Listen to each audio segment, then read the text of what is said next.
Hey guys, I'm going to show you how to use the scheduling functionality on one of these Bosch dishwashers.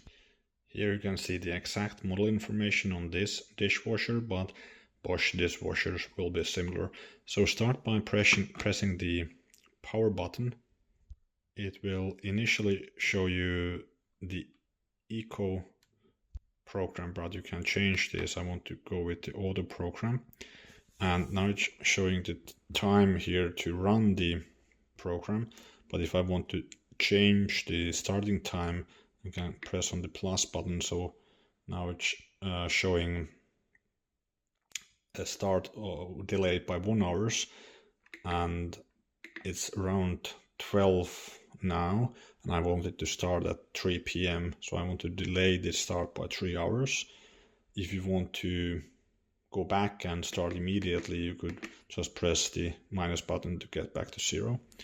But I want to delay the start by 3 hours, and now I press the start button as usual, and I close the cover,